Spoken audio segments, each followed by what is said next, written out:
si tu nous as appelés, c'est parce que tu veux nous faire du bien. Seigneur, je me tiens devant ton peuple.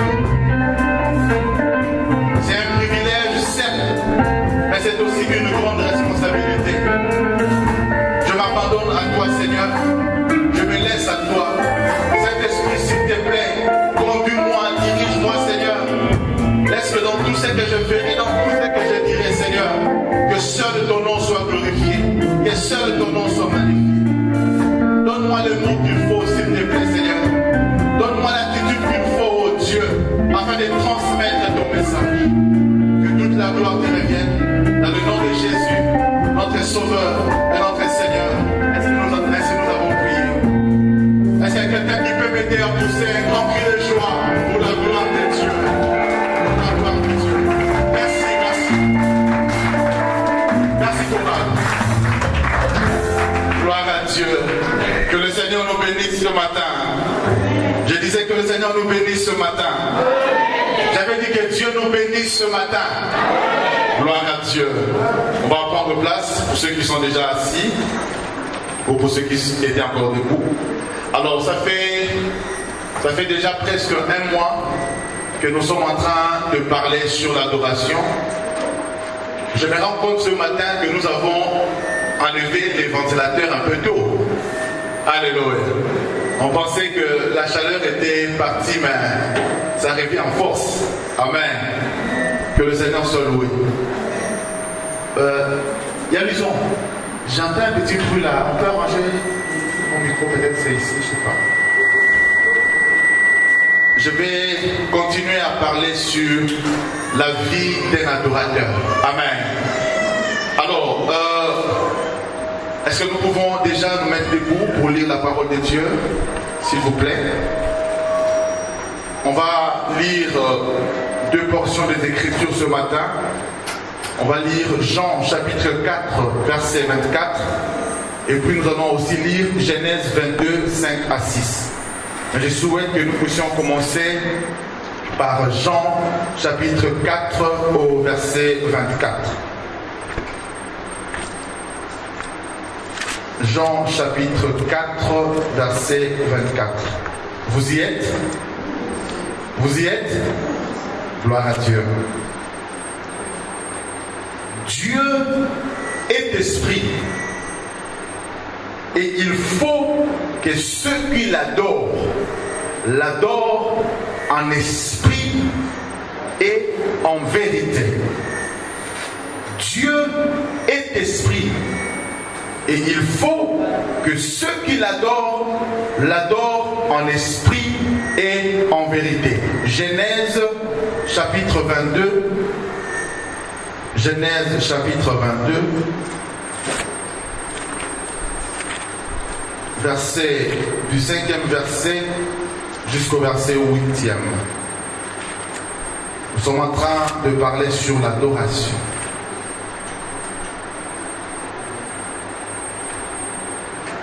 Et Abraham dit à ses serviteurs, restez ici avec l'âne.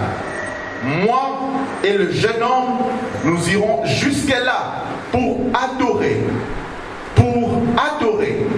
et nous reviendrons auprès de vous. Abraham prit le bois pour l'holocauste et le chargea sur son fils Isaac, et porta dans sa main le feu et le couteau. Et ils marchèrent tous deux ensemble. Verset 7. Alors Isaac, parlant à Abraham, son père, dit, mon père.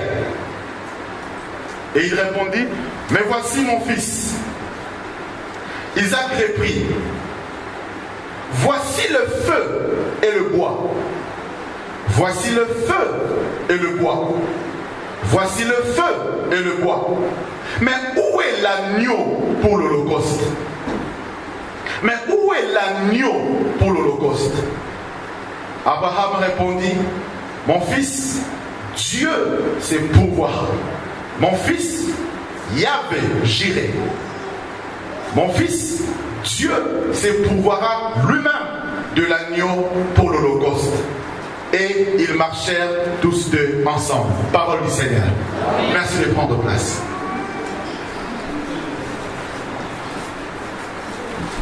Nous avons déjà défini c'était quoi l'adoration. Nous avons déjà défini l'étymologie du mot adoration. Ça voulait signifier quoi? Ça voulait dire quoi? Et donc ce matin, je ne vais pas revenir là-dessus. Mais j'aimerais avancer en essayant de nous expliquer pourquoi est-ce que Jésus dit que Dieu cherche les adorateurs. Et il dit que ceux qui doivent l'adorer en esprit et en vérité. Je vais essayer de vous raconter une histoire. Il y a une maman qui devait recevoir un invité spécial. Et cette maman-là, c'était poumonée.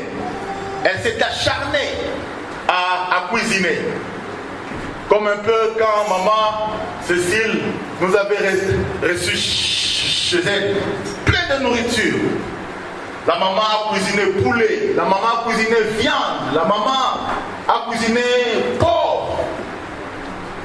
Elle a fait plein de plats. Mais quand l'invité va arriver, l'invité va lui dire « Je suis végétarien ».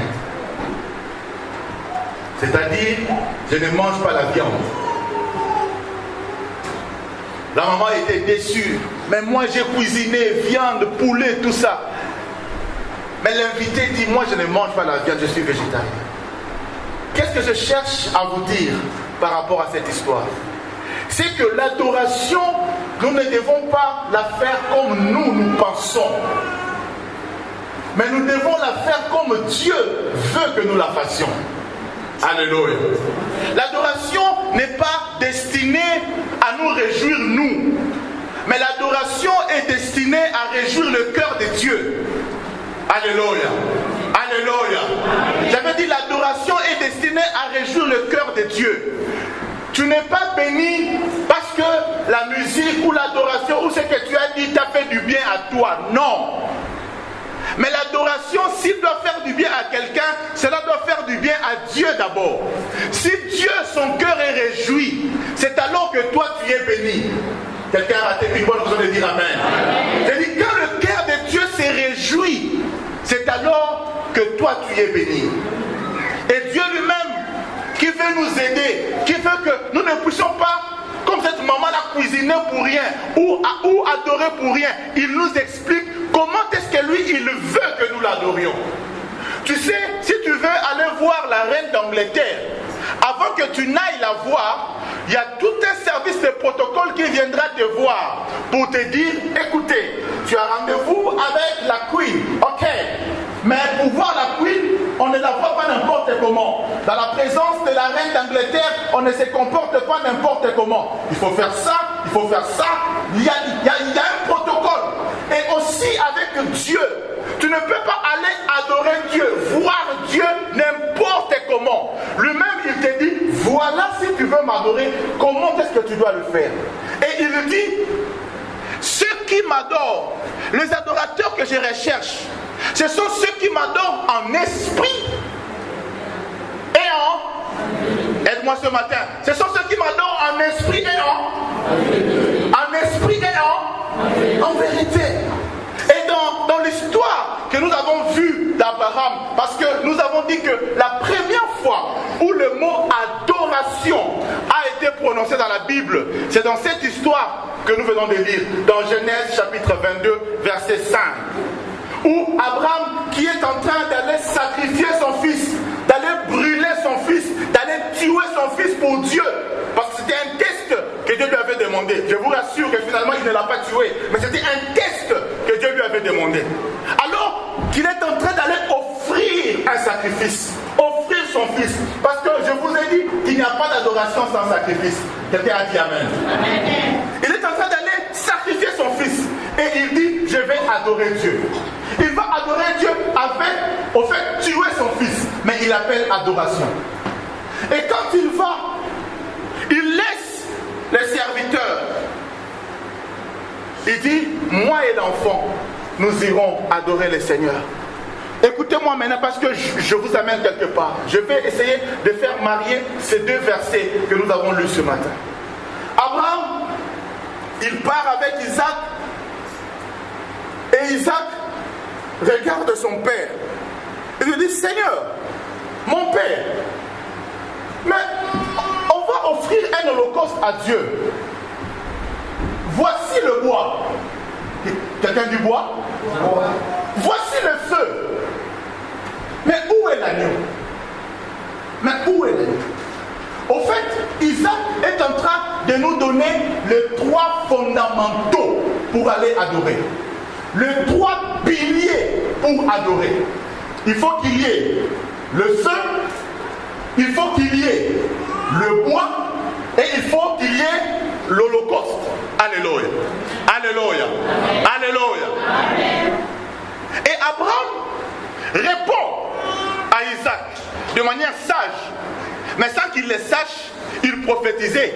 Parce que ce que vous ne savez pas, c'est qu'Abraham, c'est Dieu qui l'a appelé aussi prophète. Alléluia. Alléluia. Il prophétisait aussi. Il dit, écoute mon fils, le bois est là, le feu est là.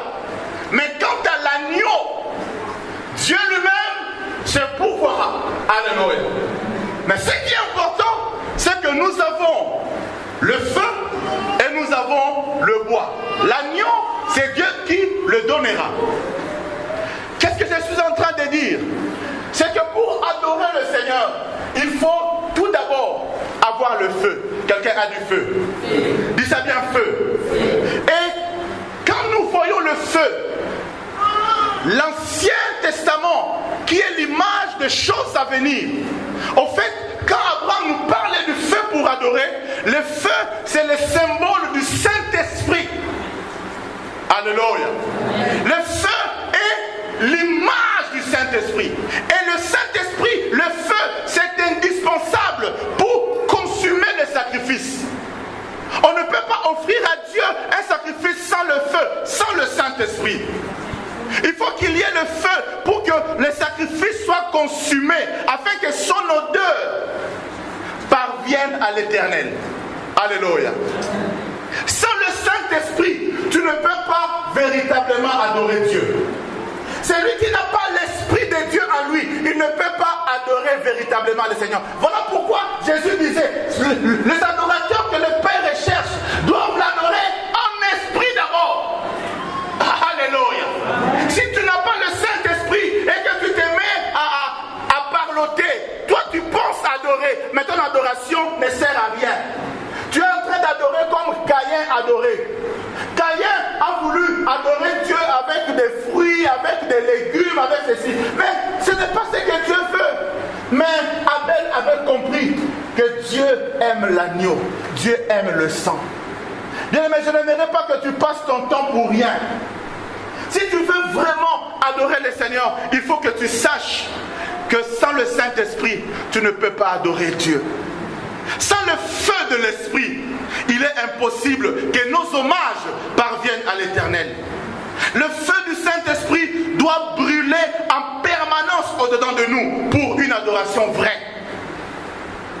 Il faut que le feu du Saint-Esprit brûle en nous. Sans le Saint-Esprit en nous, tout ce que nous faisons ici, tout ce que tu peux faire ne servira à rien. Mais on ne parle pas seulement du feu. Parce que je revenais tout à l'heure sur le Saint-Esprit. Mais on nous parle aussi du bois. Alléluia. Le bois, c'est ce qui garantit par sa qualité et sa quantité la durée du feu et son intensité. Si tu veux offrir un sacrifice à Dieu, il faut du feu, certes, mais il faut aussi du bois. Et du bois de la bonne qualité. Et d'ailleurs, la Bible dit dans Proverbe 26, verset 20, faute de bois, le feu s'éteint. Quand il n'y a pas de bois, ton feu ne va pas traîner, ne va pas durer. Il faut qu'il y ait du feu, mais il faut aussi qu'il y ait du bois. Quelqu'un a dit Amen. Amen. Pour adorer le Seigneur, nous avons besoin du feu, image du Saint-Esprit. Mais nous avons aussi besoin du bois. Et le bois, c'est l'image de la vérité de l'évangile. Le bois, c'est l'image de Jésus-Christ lui-même, la vérité de l'évangile. Lui-même d'ailleurs, il s'est présenté dans Luc 23, verset 31, comme étant le bois vert. Et dans Jean chapitre 15, verset 1, il dit « Je suis le vrai cep ». Le cep, au fait, centre évangélique le palmier, le cep, c'est un arbre, c'est un bois aussi. Il dit « Je suis le bois ». Et dans Jean 14, 6, il précise encore, il dit « Je suis la vérité ». Ça dit, si tu veux adorer Dieu, il y a ces deux piliers fondamentaux. Il y a l'esprit, le Saint-Esprit, et il y a le bois, la vérité, la parole de Dieu. C'est lui qui ne sait pas au travers de la parole qui est Dieu. Il ne sait pas vraiment comment l'adorer. Tu ne peux pas adorer Dieu par rapport à ce que tu penses qu'il est. Mais tu dois adorer Dieu par rapport à ce que tu sais qu'il est. Et pour savoir qui est Dieu, on ne peut pas le savoir en dehors de sa parole. Alléluia. Alléluia. Je suis en train d'aider quelqu'un ce matin à ne pas préparer un poulet pour un végétarien. Ce matin, je suis en train d'aider quelqu'un à ne pas passer 1 heure en train de parler pour rien. Mais je veux aider quelqu'un que quand il adore, qu'il sache, qu'il soit convaincu que son adoration, Dieu l'écoute. Et pour l'écouter, il n'y a pas un mystère. Il n'y a pas un mystère. Le Saint-Esprit et la parole de Dieu. Bien-aimés dans le Seigneur, si la parole de Dieu n'est pas à la base de notre adoration, tout ce que nous faisons ne sert à rien. Alléluia. Alléluia. Et même quand il y a un miracle, bien-aimés dans le Seigneur, si un miracle s'opère dans ta vie sans la parole de Dieu, ce miracle-là ne t'approchera pas vers Dieu. Ça risque même de t'éloigner de Dieu. Alléluia. Il y a beaucoup de gens qui ont connu, qui ont obtenu de miracles dans les campagnes d'évangélisation. Parce que Dieu est souverain. Alléluia. Dieu est souverain. Il peut te guérir, il peut, je t'ai paralysé, il te guérit. Mais si dans ta parole, si dans ton cœur, la parole n'est pas entrée, tu peux être guéri, mais aller quand même en enfer. Alléluia. Tu peux recevoir la guérison. Tu peux recevoir, recouvrir la vue, mais aller quand même en enfer. La parole de Dieu est très importante. Mais il y a une troisième chose. C'est l'Holocauste. Quant à l'agneau, Abraham a répondu avec sagesse. Il dit, l'Éternel c'est pourvoira lui-même de l'agneau pour l'Holocauste. J'aimerais dire ce matin à quelqu'un, toi tu dois t'assurer d'avoir le feu, le Saint-Esprit, et tu dois t'assurer d'avoir le bois, la parole de Dieu. Mais quant à l'agneau, c'est Dieu lui-même qui pourvoit à l'agneau. Quelqu'un a voulu dire Amen. Quelqu'un a voulu dire Amen. L'agneau, c'est Dieu qui pourvoit. Qu'est-ce que je suis en train de dire? L'agneau reste l'exclusivité de Dieu. L'agneau, il vient du ciel. Bien-aimé dans le Seigneur, quand tu as la parole de Dieu en toi, quand tu as le Saint-Esprit en toi, Dieu te donnera l'agneau pour brûler sur l'autel. Alléluia. Vous avez dit, Dieu te donnera l'agneau pour brûler sur l'autel. Et l'agneau, c'est l'image de Jésus-Christ lui-même. C'est lui qui est venu. C'est lui l'agneau de Dieu. Alléluia. C'est lui l'agneau de Dieu. Et c'est lui qui a la parole de Dieu en lui. C'est lui qui a le Saint-Esprit en lui. J'étais en train de dire que Dieu te donnera les raisons pour l'adorer. Ça veut dire que Dieu te donnera les raisons pour l'adorer.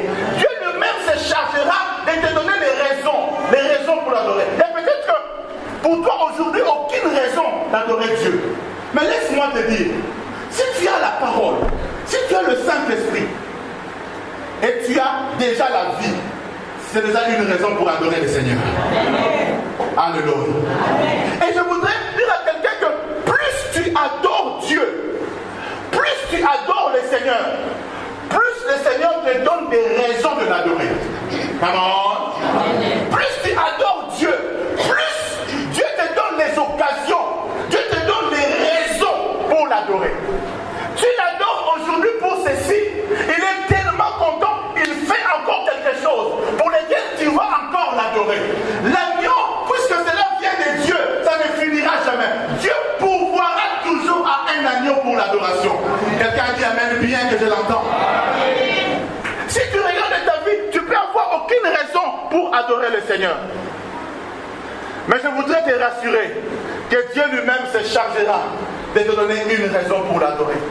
Et j'aimerais que nous nous mettions un peu d'accord ce matin.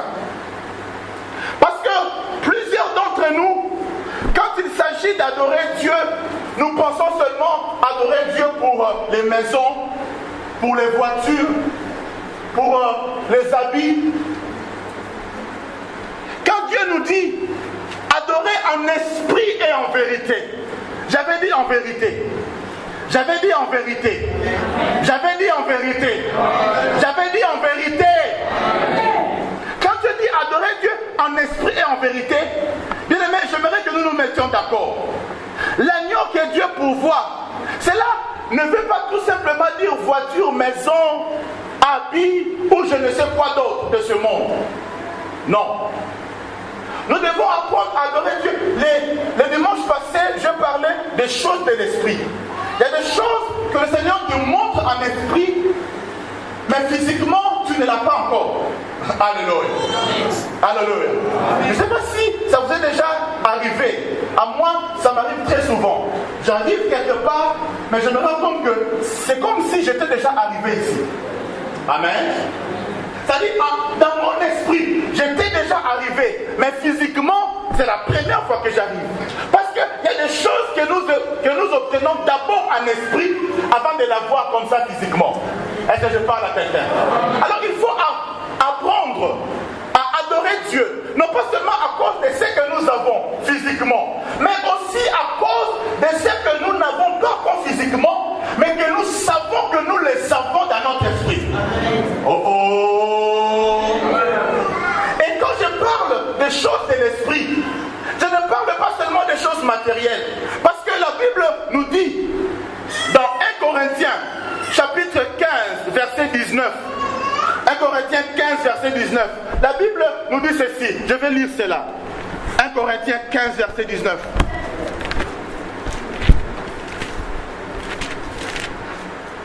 La Bible dit, si c'est dans cette vie seulement que nous espérons en Christ, nous sommes les plus malheureux de tous les hommes. Si c'est seulement dans cette vie que nous espérons en Christ, nous sommes les plus malheureux de tous les hommes. Si c'est seulement dans cette vie-là que nous espérons en Christ, nous sommes les plus malheureux de tous les hommes. Si toi, pour adorer Dieu, c'est seulement pour les choses de cette vie, alors tu es le plus malheureux de tous les hommes. Si toi, pour adorer Dieu, c'est seulement pour la voiture, la maison, les papiers, les documents, le mari et la femme, je vous ai dit que tu es le plus malheureux de tous les hommes. Ne viens pas prier seulement pour les voitures. Je vous rassure, Dieu n'est pas contre les voitures. Alléluia. Moi-même, j'aime les belles voitures. Alléluia. Dieu n'est pas contre le mariage, mais ne viens pas prier pour le mariage. Moi-même, je suis marié. Alléluia. Qu'est-ce que je cherche à te dire? N'espère pas en Dieu seulement pour les choses de ce monde. Il faut que nous apprenions à adorer Dieu au-delà des choses de ce monde. Tu peux avoir le mariage et aller en affaires. Tu peux avoir le voiture et aller en affaires. Tu dois adorer Dieu d'abord pour les choses spirituelles. Et je t'en dirai quelques-uns aujourd'hui. Que la sœur Raki me permette de raconter une histoire qu'elle m'a racontée. Qu'elle me permette. Elle vient du Sénégal. Elle est partie parce qu'il y a une de ses cousines qui devait aussi se marier. Et la cousine pour laquelle elle a payé le billet pour son mariage. Il y a même ses enfants qui habitaient le Maroc, qui ont quitté le Maroc pour venir au Sénégal. Et juste le samedi où elle devait se marier, elle est morte la veille vendredi. Elle devait se marier samedi. Elle était en bonne santé. Tout était fait, tout était préparé. Il y a la sœur Raki qui a quitté la France pour le Sénégal. Il y a sa fille qui a quitté le Maroc en avion pour le Sénégal. Parce que maman devait se marier samedi et vendredi elle meurt. Je ne te parle pas d'une histoire inventée, ça vient d'arriver. Seigneur, mariage. Que sert-il au mariage si tu vas en enfer? Seigneur, voiture, que sert-il aux voitures si tu vas en enfer?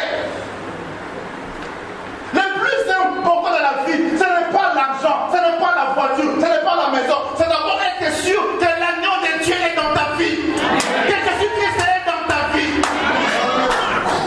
Avoir la voiture, c'est bien. Avoir la maison, c'est bien. Mais Jésus d'abord.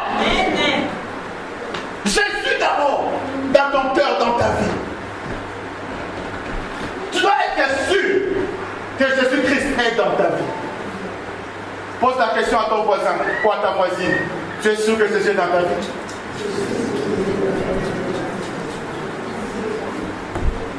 Bien-aimés dans le Seigneur, il y a beaucoup de gens qui pensent que recevoir Jésus dans sa vie, c'est une simple récitation.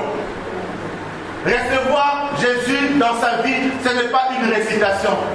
Seigneur Jésus, c'était ça dans ma vie, c'était ça dans ma vie. Ça mon Seigneur, ça mon Seigneur. Ça mon Sauveur, ça mon Sauveur. Tu penses que c'est fini là? Recevoir Jésus, ce n'est pas simplement réciter. C'est important de confesser. Parce que la Bible dit que c'est en confessant qu'on parvient au salut. Il faut confesser son appartenance à Jésus. Mais au-delà de cela, celui qui a vraiment reçu Jésus, ça se voit dans sa vie. Parce que recevoir Jésus-Christ dans sa vie veut dire prendre l'engagement de commencer à changer de vie et à vivre comme Jésus. Cette amène-là est trop faible. Non, je pense que de ce côté c'est mieux. J'ai dit vivre avec Jésus, c'est prendre la décision de changer sa vie jour à jour pour ressembler à Jésus. J'avais dit ceci. Accepter Jésus dans sa vie, c'est prendre la décision. Ce n'est pas seulement réciter, mais c'est prendre la décision jour après jour de commencer à changer jusqu'à ressembler à Jésus. Voilà pourquoi il y a des gens qui, lors d'une campagne, ont suivi un mouvement. Parce que vous savez qu'il y a des gens qui vont dans les campagnes pour le mouvement. Il y a une campagne aujourd'hui là-bas. Qui va chanter? Non, on y va. On y va. Et quand on dit qui veut recevoir Jésus, son ami part. Lui aussi, il part. Seulement dans le mouvement. Ils arrivent là-bas. Allez, répétez. Seigneur Jésus, lui aussi. Seigneur Jésus. Mais en fait, dans son cœur, tout ce qu'il dit n'a aucun impact. Dans tout ce qu'il dit là, il n'y a aucun impact. Mais c'est lui qui s'est avancé et qui a réellement décidé de donner sa vie à Jésus. Ce qui va se passer, que dès qu'il va commencer à rentrer, il y a quelque chose qui va changer dans sa vie. Dans son comportement, quelque chose va changer. Dans son attitude, quelque chose va changer. Je voudrais te poser la question. Tu as donné ta vie à Jésus. Qu'est-ce qui a changé en toi? Tu ne peux pas dire que j'ai Jésus et rien n'a changé. Même. Jamais. Si tu reçois Jésus, il faut qu'il y ait un changement. Recevoir Jésus, c'est comme être circoncis. En fait, c'est la circoncision du cœur. Mais comme la circoncision physique, quand on reçoit Jésus et qu'on est circoncis, quand je parle de circoncision, vous me comprenez? Il y a une peau qui doit quitter ton corps et tomber par terre. Il y a une partie de toi qui va tomber par terre. Et celui qui reçoit Jésus, il doit perdre quelque chose. Tu dois perdre. Qu'est-ce que tu as perdu? Tu ne peux pas, ta vie ne peut pas être la même avant Jésus et après Jésus. C'est pas comme un général avait dit avait écrit pour l'indépendance du Congo militaire. Il dit, avec l'indépendance égale après l'indépendance. Non, ce n'est pas ça. Avec Dieu, quand on reçoit réellement Jésus, il faut qu'il y ait une différence.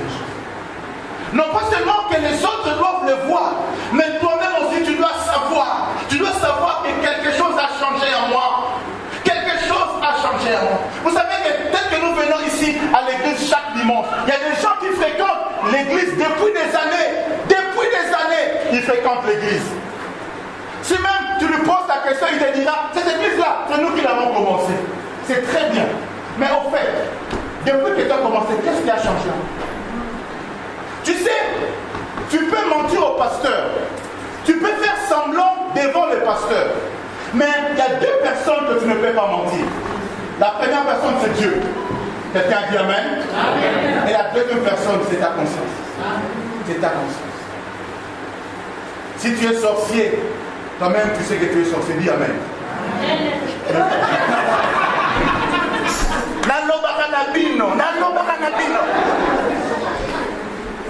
Si tu es chrétien, toi-même tu sais que tu es chrétien. Dis Amen. Alléluia. Acclame un peu pour le roi des rois. Acclame un peu pour le Seigneur des seigneurs. Il est merveilleux. Il est merveilleux.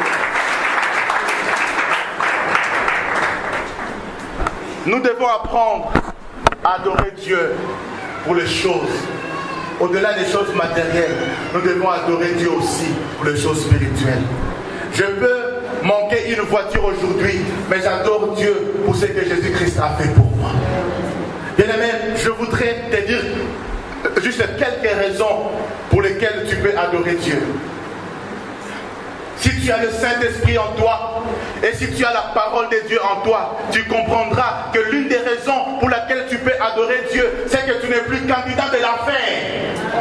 Ah, je pensais qu'il y avait un adorateur ici. Je disais, une des raisons pour laquelle tu peux adorer Dieu, c'est que tu n'es plus candidat pour l'enfer. L'enfer ne te regarde plus. Si le Saint-Esprit est en toi, si la parole de Dieu est en toi, si Jésus est ton Seigneur, tu n'es plus candidat de l'enfer. Deuxième raison, parce que tu n'es plus candidat de l'enfer, tu es devenu citoyen du ciel. Tu es devenu citoyen du ciel. Tu es devenu citoyen du ciel. Ici en France, tu peux manquer des séjours, mais au ciel, tu as un séjour éternel. Ici, le préfet t'a refusé le séjour d'1 an, mais au ciel, Dieu t'a donné le séjour éternel. Et pour cela, tu peux déjà acclamer le Seigneur. Tu peux déjà adorer Dieu, parce que là-bas, tu as le titre de séjour éternel. Ce n'est pas de 10 ans, ce n'est pas de 10 ans, mais c'est éternel. Seigneur, je t'adore, parce que je suis citoyen du ciel. Désormais sur la terre, je ne suis que pèlerin. Pèlerin, pèlerin, je sais, la nuit est avancée. Pèlerin, pèlerin, je sais, le jour approche où je ne serai plus sur cette terre, mais je serai là dans ma vraie cité. Dans ma vraie cité, à côté de mon Dieu, celui qui est mort pour moi. Alors quand je veux adorer le Seigneur, même si je manque de chaussures, même si je manque d'habits, même si je manque de voitures, même si je manque de maison, même si je ne sais pas où dormir, mais je sais qu'il y a un Dieu qui est allé préparer une place pour moi. Dans le ciel, j'ai une place. Apprends à adorer Dieu en esprit. Apprends à adorer Dieu pour les choses que tu as acquises en esprit. Oh, quelqu'un a voulu dire un bon amen. Amen. Troisième raison, c'est que nous pouvons adorer Dieu parce que la Bible déclare, il a déchiré l'acte dont les ordonnances nous condamnaient. Je vais répéter ça. J'avais dit, il a déchiré l'acte dont les ordonnances nous condamnaient. Amen. Tout ce qui t'est condamné, les péchés que tu as commis hier, tout ce qui t'est condamné, Papa Jean-Marie, les religions de la famille, Jésus-Christ est venu. Déchiré. Quelqu'un dit déchiré après moi. Déchiré. Dis ça bien. Déchiré. La malédiction, tu as. Déchiré. Le célibat, tu as. Déchiré. La stérilité, tu as. Déchiré. La pauvreté, tu as. Déchiré. Tout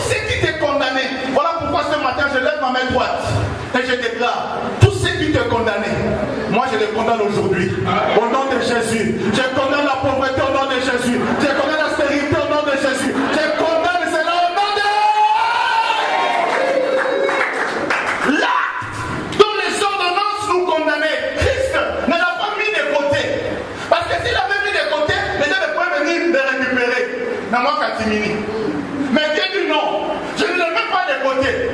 Mais je vais déchirer cela. Je vais déchirer cela. Non pas je vais la déchirer à ta fourniture à million. Dans ta vie là, dès que tu donnes ta vie à Jésus, tu n'es plus maudit. Mais celui qui donne sa vie à Jésus, il n'est plus maudit. Parce que qu'est-ce qui se passe? La Bible dit que nous donnons notre vie à Jésus. La Bible dit que Dieu nous a pris des royaumes des ténèbres. Il nous a transportés dans le royaume de la lumière de son Fils Jésus. Dès que tu donnes ta vie à Jésus, même si tu étais né dans une famille maudite par ta tête ou lui-même, dès que tu donnes ta vie à Jésus, la malédiction de la famille ne te concerne plus. Toi, tu es un rescapé.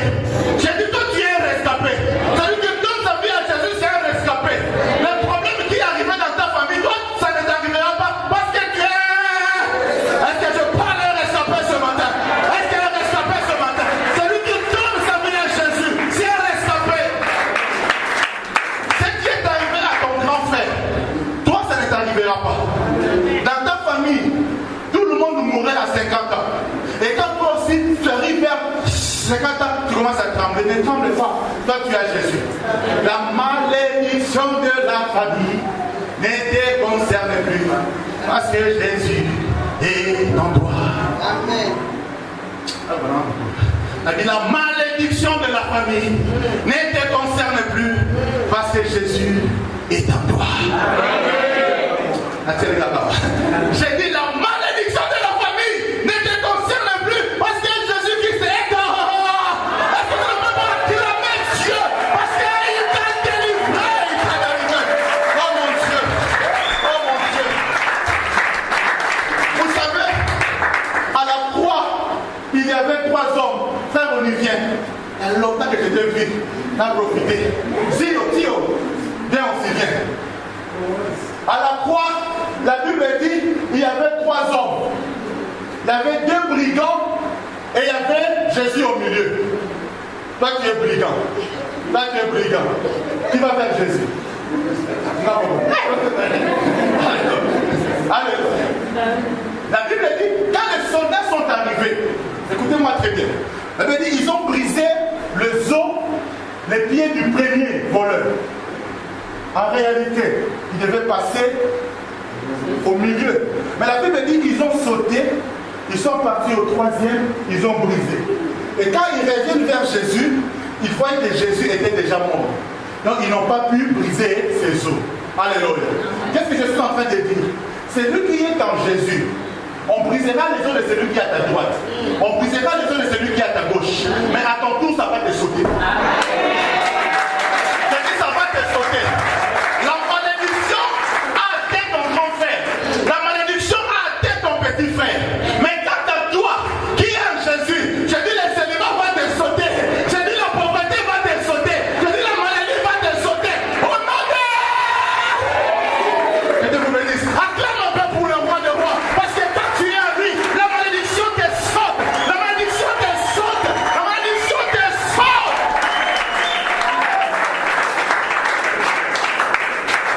Quatrième raison, la Bible dit, il nous a pardonné.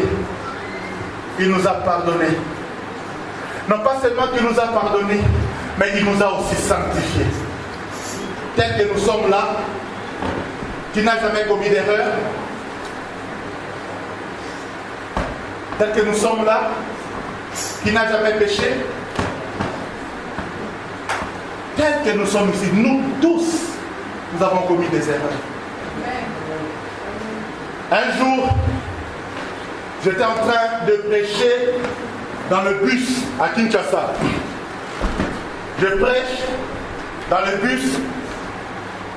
Vous savez, dans le bus, quand vous prêchez, vous êtes chaud là.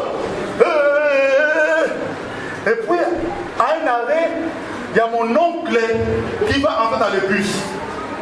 Maintenant, mon oncle là ne savait pas que moi j'étais converti. Lui, il m'avait connu quand j'étais encore turbulent, terrible, l'enfant terrible, alléluia. Quand il entre comme ça, il me voit, vous savez, il me regarde un peu pour dire, yo, Osanio. Je devais avoir 12 ans ou 13 ans. Dans l'église, j'ai prêché. C'est-à-dire un peu pour m'intimider. Mais vous savez, quand Dieu t'appelle, il te donne une autorité. Il me regarde pour m'intimider, moi je le regarde pour l'intimider. Et j'ai continué à prêcher. C'était pour lui dire, toi, les Carole Michel là, que tu penses, c'est le vieux. Maintenant, je suis devenu une nouvelle créature. Celui que tu vois là en train de prêcher, c'est un nouveau Carole. Alléluia. Tous les péchés de ma vie antérieure, Dieu a pardonné. J'aimerais dire à une personne ce matin, s'il vous plaît, écoutez-moi. Tu as commis des erreurs, tu as commis des fautes, tu as même avorté.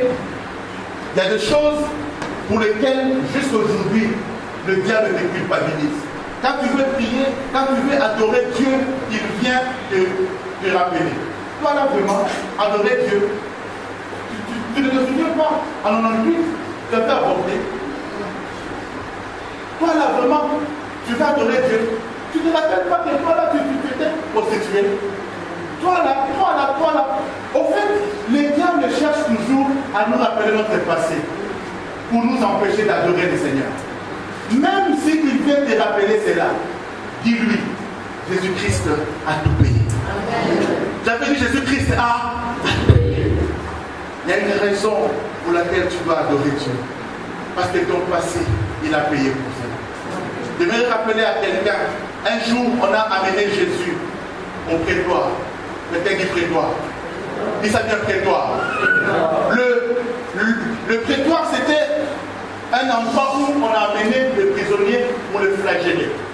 Et quand on t'amène, tu devais tenir un espèce de tronc comme ça. Tu tiens comme ça, bon, je ne peux pas tenir parce qu'il y a un peu de peinture. Et quand tu tiens comme ça, on est en train de te taper au dos. On te flagelle, flagellation. Bien. Qui a déjà vu le film de la Passion du Christ? Alors, le fouet avec lequel on flagellait Jésus, ce n'était pas un fouet normal. C'était un fouet avec le clou à l'extrémité. C'est-à-dire quand on frappait et on retirait, il y avait et la chair et le sang qui sont. Mais la Bible dit, Jésus dit, j'ai livré mon dos à ceux qui me frappaient. Jésus-Christ a livré son dos, mais il a bien tenu le tronc. Le dos, c'est l'image du passé. Pour ton passé, Christ a payé. Mais le tronc, c'est l'image de l'avenir. Il a livré le dos, mais il a protégé le tronc. C'est pour dire quoi? Pour ton passé, j'ai payé. Mais pour ton avenir, je les cache. Voilà pourquoi les gens ne peuvent que te condamner pour ton passé. Parce qu'ils connaissent cela. Parce que Christ a livré cela. Mais il y a beaucoup de gens qui te négligent parce qu'ils ne savent pas ton avenir. Ton avenir, Christ l'a caché. Si Dieu pouvait t'ouvrir les yeux et voir l'avenir de celui qui est assis à côté de toi, tu vas déjà demander son numéro maintenant là. Est-ce que je parlais à quelqu'un? Est-ce que je parlais à quelqu'un? Est-ce que je parlais à quelqu'un? J'ai béni mon frère José Ndida qui a dit prends-moi une photo. Parce que demain, tu ne sais pas. Est-ce que tu sais que tu as la grâce de t'asseoir avec la personne que tu es assis à côté là? Dis-lui ça, je suis béni d'être assis à côté de toi. Dis-lui ça. Tu es béni, Yaya. Parce que tu ne sais pas qui est à côté de toi. Je vois un futur PDG à côté de toi. Je parle à qui là? Je vois un futur PDG à côté de toi. Je vois un futur grand homme à côté de toi. Si tu dois adorer Dieu, adore Dieu à cause des choses spirituelles aussi. La Bible dit, il nous a donné la supériorité sur les démons et sur Satan. Et la Bible dit, il a fait de nous un sacerdoce royal. Bien aimé, il y a des choses pour lesquelles nous devons adorer le Seigneur. Je voudrais conclure mon message ce matin en disant ceci. Adorer Dieu en esprit et en vérité, avoir le bois et le feu, c'est les deux piliers fondamentaux pour une vraie adoration. J'aimerais rappeler à quelqu'un que l'homme est esprit. Dis-moi esprit. Est-ce que tu sais que tu es esprit? Est-ce que tu sais que tu es esprit? Je te rappelle que l'homme est un esprit qui a une chair, qui a une âme et qui vit dans un corps. L'homme est un esprit qui a une âme et qui vit dans un corps. Et la vraie communication, je suis en train de conclure, la vraie communication entre l'homme et Dieu ne se passe pas au niveau de la chair, ni au niveau de l'âme, mais la vraie rencontre, la vraie communication entre Dieu et l'homme se passe au niveau de l'esprit. Voilà pourquoi la Bible nous rappelle que Dieu est esprit. J'avais dit Dieu est esprit. Dieu est esprit. Et il faut que ceux qui l'adorent en esprit et en vérité. Et la seule façon que ton esprit peut adorer Dieu, c'est quand cet esprit-là, il est régénéré. Et la régénération de l'esprit ne passe pas par ton père ou par ta mère. Ça passe par ce processus qu'on appelle la nouvelle naissance. Et la nouvelle naissance, on ne peut pas naître de nouveau si on n'accepte pas Jésus dans sa vie comme sauveur et comme Seigneur. Et quand je parle de recevoir Jésus, je ne parle pas d'une récitation qu'on fait, mais je parle d'une décision qu'on prend. Désormais, je prends la décision de changer ma vie, de ressembler à l'image du Christ. La Bible dit, nous qui dont les regards sont fixés vers Jésus, nous sommes transformés en son image, de gloire en gloire. C'est lui qui fixe ses regards vers Jésus. Sa vie change. Chaque jour, ta vie doit changer. Bien-aimé dans le Seigneur, ça ne sert à rien qu'on te donne des titres. Moi, je suis pasteur. Moi, je suis évangéliste. Moi, je suis prophète. Les titres ne te sauvera pas. Amen. Les titres ne te sauvera pas. Amen. Parfois même, je préfère que tu m'appelles frère Carole. Ce n'est pas un péché. Alléluia. Ce n'est pas un péché. Les titres ne sauvent pas. Ce qui sauve, c'est ta relation avec Jésus. Certains l'ont peut-être vu et sont choqués.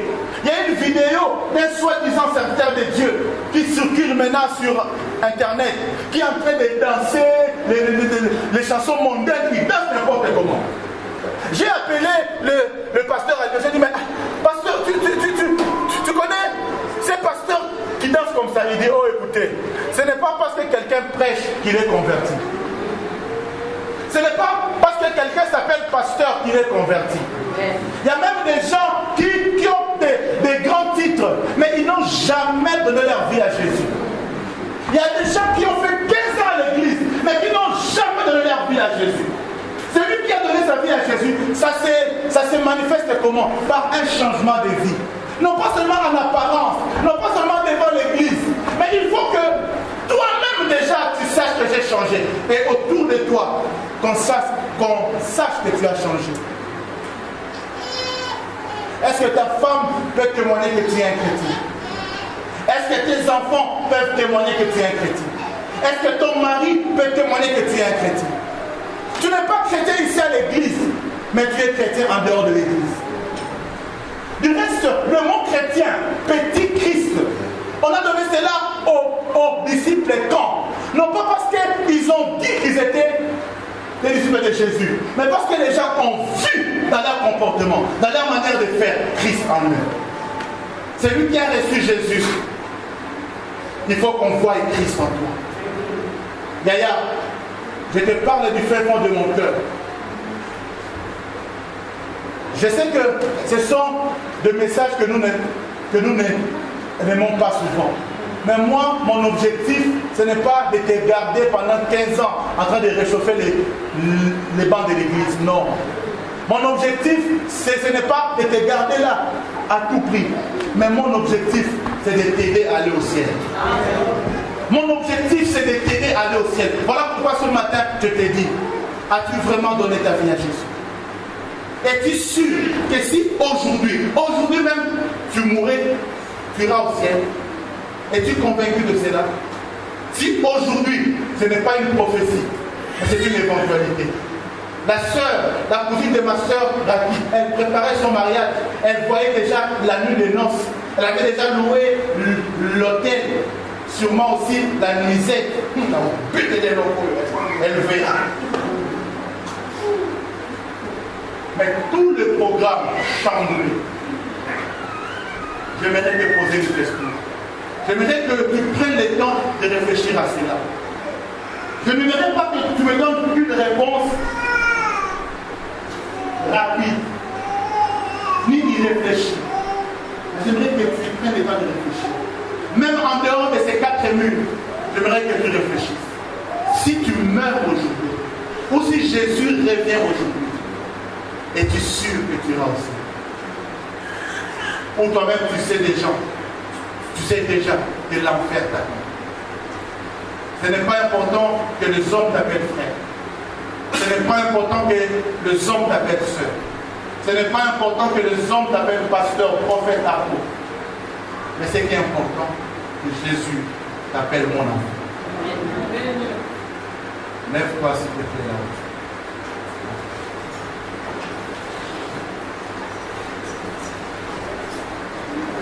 Si tu n'as jamais reçu Jésus dans ta vie, si tu es convaincu que Jésus n'a pas une place dans ma vie, mais ce matin, tu dis Seigneur, je veux te recevoir dans ma vie. J'aimerais que là où tu es, que tu lèves seulement ta main. Tu lèves seulement ta main. Alors que nous tous, nous avons nos yeux inclinés. Incline ta tête s'il te plaît. Incline ta tête. Mais celui qui n'a jamais reçu Jésus, mais Dieu dit Seigneur, ce matin, je vais te donner ma vie. Je veux réellement te donner ma vie. Lève seulement ta main. Lève ta main. Lève ta main devant le Seigneur. Gloire à Dieu. Gloire à Dieu. Tu prends vraiment la décision de donner ta vie à Jésus. J'aimerais que tu comprennes très bien ce que j'ai dit. Tu prends la décision, pas de faire une récitation, mais de donner ta vie à Jésus, réellement. Lève ta main. Lève ta main. Lève bien ta main pour que Dieu la voie. Il y a des jours où il ne faut même pas avoir honte. Tu dis, je donne ma vie à Jésus. Merci ma soeur, merci mon frère. C'est pour toi que je prêchais ce matin. Merci, bien-aimé. Merci. Merci. Si tu es sûr de ce que tu fais, n'aie pas honte. J'aimerais que tu fasses maintenant un pas ici devant. Parce qu'il s'agit de ta vie et de ton salut. Fais un pas ici devant pour dire, pour prendre l'engagement que je donne ma vie à Jésus. Fais un pas ici devant. Il y a des jours où il ne faut pas se cacher. Il y a des jours où il ne faut pas se cacher. Peut-être que tu n'avais pas compris, tu as levé ta main. Mais si tu es vraiment sûr, viens ici devant et tu vas recevoir Jésus. Pendant que le musicien nous envoie un cantique, j'aimerais que chacun de nous commence à remercier le Seigneur. Parce qu'un jour peut-être, tu as donné ta vie à Jésus et les choses ont changé.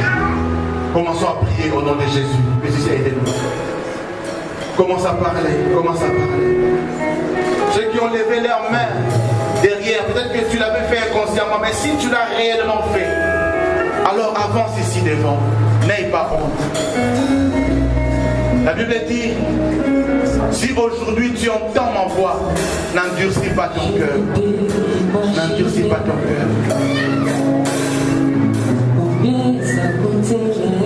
Est-ce que tu peux adorer Dieu? Est-ce que tu peux adorer Dieu? Tu peux adorer Dieu pour les acquis de l'esprit.